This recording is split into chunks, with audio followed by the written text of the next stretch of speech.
1750 کے بعد دنیا کے اندر ایک شفٹ آتی ہے گلوبل پاور کے حوالے سے. چائنا اور ایشیا جو گلوبل پاور سمجھی جاتی تھی اکانومی کے حوالے سے، 1750 کے بعد یورپ میں میجر ڈیولپمنٹس کی وجہ سے یہ پاور شفٹ ہو گیا ڈائریکٹلی یورپ میں. اب جب یورپ میں ڈیولپمنٹ سٹارٹ ہو گئے اور گلوبل پاور بن گیا یورپ، اس کے ساتھ اور کنٹریز نے بھی یورپ کے ساتھ اپنے آپ کو شامل کر اور انہوں نے بھی میجر ایکٹیویٹیز میں حصہ لے کے اپنے میجر سیکٹرز کو ڈیولپ کر لیا. جبکہ وہی کنٹریز جو کہ ایشیا، مڈل ایسٹ اور ساتھ چائنا اسپیشل جو کہ ایک گلوبل پاور ہوا کرتا تھا، انہوں نے ڈیولپمنٹ سے راستے جدا کر. ایکچولی 1750 کے بعد یورپ نے ایشیا اور مڈل ایسٹ کے چند ریجنز پر قبضہ کر لیا اور پھر امریکہ کے ساتھ مل کے انہوں نے گلوبل اکانومی کے 50% کنٹرول کو اپنے ہاتھوں میں لے اور ساتھ جو میجر سیکٹرز تھے اکانومی کے اس پر بھی یورپ نے اپنا قبضہ جما لیا. آن دی ادر سائڈ چائنا جو ایشیا کے ساتھ مل کے 1750 سے پہلے دنیا کے 80% اکانومی کو کنٹرول کرتا تھا، ابھی وہ صرف 5% کنٹرول کرتا تھا. جس کا ریزلٹ یہ آیا کہ جب انگلینڈ کے اندر ڈیولپمنٹ سٹارٹ ہو گئی 1750 کے بعد اور خاص کر انڈسٹریل ریولوشن، تو اس کے بعد جرمنی، فرانس اور امریکہ نے ان کے اکنامک، پولیٹیکل اور سوشل ماڈل کو اپنے کنٹریز کے اندر متعارف کروایا. اور جب انگلینڈ ڈیولپڈ ہوتا رہا تو ساتھ ساتھ یہ کنٹریز بھی ڈیولپڈ ہوتی رہی. اب مسئلہ یہ ہے کہ یورپ نے اپنے آپ کو اعلیٰ مقام پہ کیسے پہنچا، جو کہ کچھ بھی نہیں سمجھا جاتا تھا، پانی کا ایک ذخیرہ سمجھا جاتا تھا. اس نے گلوبل اکانومی کے اوپر قبضے کس طرح جمائے؟ تو دو سسٹمز تھے، اس میں ریفارمز آئے یورپ کے اندر. ایک ان کا جوڈیشل سسٹم اور دوسرا سوشو پولیٹیکل سسٹم. 1750 سے پہلے پولیٹکس کو چند لوگ کنٹرول کرتے تھے، جس کی وجہ سے انوویشن میں یہ بہت بڑی رکاوٹ ہوا کرتی تھی. اور ساتھ جوڈیشل ایلیٹ کے لیے ایک قسم کا پلان ہوتا تھا، جبکہ جو لوور کلاس کے لوگ تھے ان کو دوسرے طریقے سے ڈیل کیا جاتا. اسی وجہ سے جب جوڈیشری اور پولیٹیکل سسٹم میں چینجز آئے یورپ کے اندر تو براڈر سوسائٹی کو انگیج کیا یورپ میں ڈیولپمنٹ کے اندر.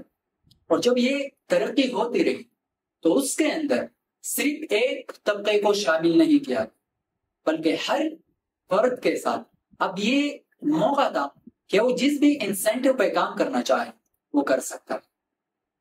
اب مسئلہ یہ ہے کہ جہاں پہ یورپ کے اندر ترقی ہوتی رہی وہاں پہ سینٹرل ایشیا اور مڈل ایسٹ کے کنٹریز پیچھے رہ گئی.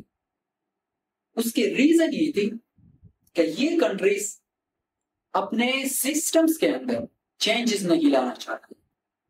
جہاں پولیٹیکل، کلچرل اور سوسائٹی میں جتنے بھی سسٹمز تھے وہاں پہ ریفارمز آئے یورپ کے اندر، تو انہی کنٹریز نے ان چیزوں پہ فوکس نہیں کیا کیونکہ ان کو معلوم تھا کہ یہاں پہ ایسے عوامل آ جائیں گے جو کہ ہمارے پاورز کو لمیٹڈ کر دیں گے. اسی وجہ سے انہوں نے یورپ کے ان ایڈوانسمنٹ سے فائدہ اٹھایا مگر بہت کم مقدار میں، اور پاور شفٹ ہوتا گیا یورپ کے اندر. اس کی ایگزامپل کچھ یوں ہے کہ ایسٹرن یا ویسٹرن یورپ جو ہے وہ ایک ٹاور بنانا چاہتا ہے لیکن وہ سٹیل کا بنانا چاہتے ہیں، اور ساتھ جو ایشیا ہے یہاں پہ بھی لوگ ٹاور بنانا چاہتے ہیں لیکن وہ مٹی کے. تو ایک ٹائم آ جائے گا کہ یہ مٹی کا جو ٹاور ہے یہ آپ اور لمبا نہیں کر سکتے. تو یہی ایگزامپل مثال تھی ان کی کہ وہ سٹیل کی طرح ایک ٹاور بنانا چاہتے تھے، جس کا مقصد یہ ہے کہ وہ ایکچوئل میں ان کے بنیادیں اتنی اسٹرانگ تھی کہ اس کو جتنا بھی آگے لے کے جانا چاہتے تھے وہ لے کے جا سکتے تھے. جبکہ یہاں پہ ڈیولپمنٹ ایشیا کے اندر، مڈل ایسٹ کے اندر سٹاپ ہو. اب دو چیزیں بڑی امپورٹنٹ تھی یورپ میں، کیپٹلزم اور ساتھ ماڈرن سائنسز. وہاں پہ سائنٹیفک تھنکنگ آ گئی، ریلیجن کو ٹارگٹ کیا گیا اور اس پہ کوسچنز، اور اسی کے بیس پہ جب ٹیکنالوجی اور سائنس میں ایڈوانسمنٹ ہوئی تو ملٹری کو بھی اور مضبوط کیا گیا، اور جب ملٹری کو مضبوط کیا گیا تو یہ ملٹری جا کے کسی بھی ریجن کو قبضہ کر سکتے تھے، اور اسی کو قبضہ کرنے کے بعد اس میں جتنے بھی ریسورسز ہوا کرتے تھے اس کو آسانی کے ساتھ ایکسٹریکٹ کر سکتے۔ تو سائنس میں ڈیولپمنٹ ہوئی جس کی وجہ سے ڈائریکٹلی ان کے ملٹری کو امپاور کرایا گیا، اور ساتھ لوگوں میں اب یہ عقل مندانہ سوچ بیدار ہو گئی تھی کہ اگر آپ کسی انوویشن میں اپنے آپ کو آگے لے کے جانا چاہتے ہیں تو آپ کے لیے کیپٹلزم ایک بیسٹ سورس ہے۔ آپ جتنے انویسٹ کرو گے اتنا ہی آپ کو اور فائدہ ہوگا۔ تو کیپٹلزم آگے بڑھتی رہی، اسی کے ساتھ لوگوں نے انویسٹمنٹ کرنا شروع کر دیا اور ان کے انسینٹیو بھی پورا ہونا شروع ہو گئے۔ تو یہ چند فیکٹرز تھے کہ ایشیا اور مڈل ایسٹ پیچھے رہ گئے، اور ساتھ جو چائنا تھا جو ایکچوئل میں گلوبل اکانومی کو کنٹرول کرتا تھا وہ بھی پیچھے رہ گیا اور یورپ آگے بڑھتا گیا۔